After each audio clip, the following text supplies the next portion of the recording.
So we're making these sweet little crows. The primitive crow pattern I have for you, you'll be able to find it on the blog. You'll find the link in the description box down below for this pattern sheet. And you can cut these out a little bit larger using your freezer paper like I did. This way you can do a light pressing of your iron on the fabric, and then when you cut it out, you'll have your reusable pattern. I've made two, and I chose to machine sew these.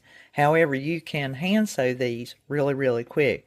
I'm going to turn them out and make them fat, fluff up my black crow bird. Now that we have our crows made, we've got them stuffed, to use a seam ripper to open that up slightly. The balance of your bird, if you do your crow this way, your stick is going to really truly be right in this area, and you only need that seam open enough to place your stick.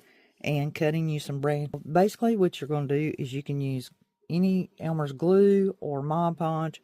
The idea is 10 parts water to 1 part glue, and of course you're going to need your cinnamon.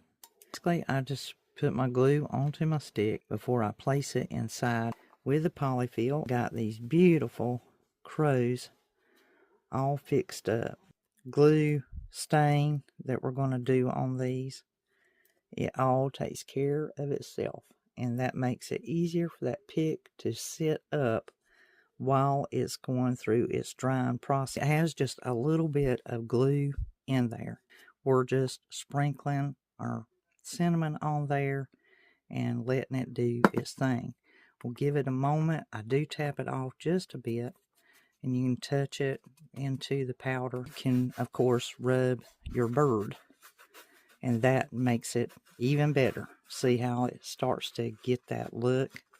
And as I said, you'll dust these off too, and just work these in that manner. That little bit of glue that's in that mixture will be enough to help this stay for many years and give it that great look. Now all the crows have dried, and you see the cinnamon that's still on there, so we need to dust that off before we move on to decorating them. They look beautiful. So in your mixture, you may find that just rubbing it with your hand and nails will get off the amount that you want off. You can see how gorgeous they look. Really great. Like that one right there, I could scrub on it more if I wanted to, or I can lay, and they're all going to just have this beautiful, gorgeous, primitive